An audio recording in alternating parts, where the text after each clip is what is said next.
Let me sum up the entire story for you in 2 lines. So when you fight for minimum pay, right, the absolute minimum in your state, and you actually get it, meaning you've put up a valiant fight, you fought, like Minnesota, like Seattle, like New York in this case, then comes the punishment phase by Uber. They don't like it when the drivers score a victory in a state. And Uber responds to the New York City minimum pay rule with driver lockouts. So we'll just lock you out. We'll punish you. I want to remind Dara Khosrowshahi that you pushed drivers to get EV. In fact, a lot of New Yorkers made a major rush on EVs because Uber was changing the laws. And those very same people that actually went out there and followed your orders to comply, you are now throwing them under the bus. So if you want to talk about loyalty, if you want to talk about trust, those two do not exist in Uberland, right? And you have to treat them the same way. But I think in the bigger picture, Uber's strategy of punishment, you know, punishing in New York, punishing in Minnesota, I think it backfires because Uber underestimates the family of drivers. We all stick together. If you are punishing New York, you are punishing us. And I know how resilient New Yorkers are. I know what fighters the New Yorkers are. They're hardcore. They'll turn to the streets. They'll protest. They'll bust Uber's ass and anybody standing in their way.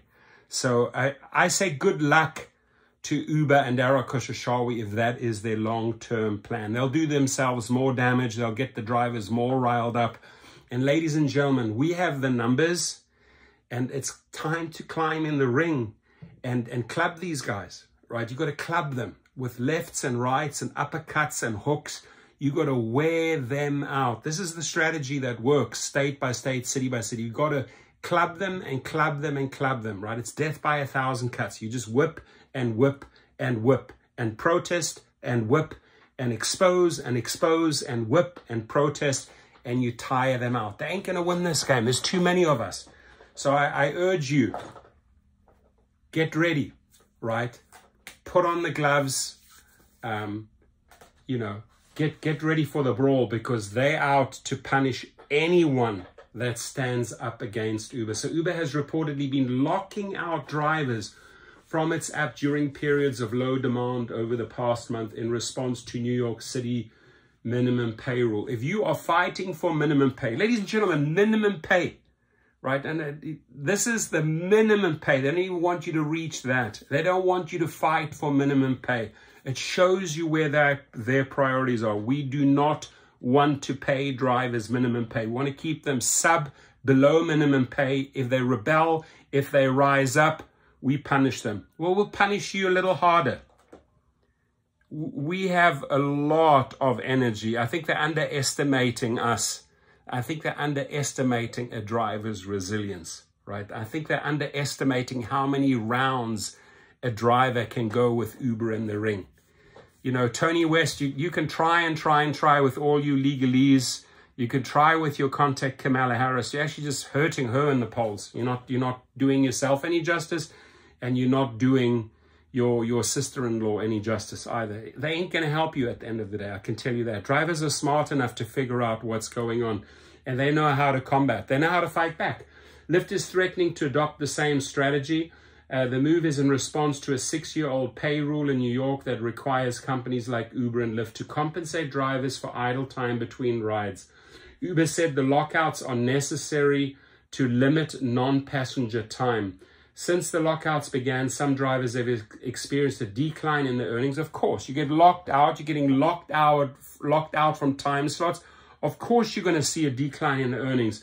Some people say as much as 50%. If you are losing hours and losing up to 50%, you cannot make the math work. You cannot even make those Tesla payments work that they forced you to go and get, right? So the whole thing collapsed like a pack of cards. And it's just stupid. The long-term strategy is stupid because they're just doing so much damage to their brand.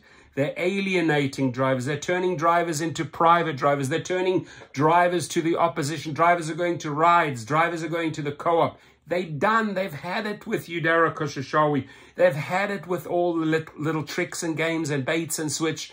They're absolutely done with Uber. The unpredictability of these lockouts makes it challenging for drivers to plan their work shifts and treat driving for Uber and Lyft as a full-time job. The lockouts can last for an hour.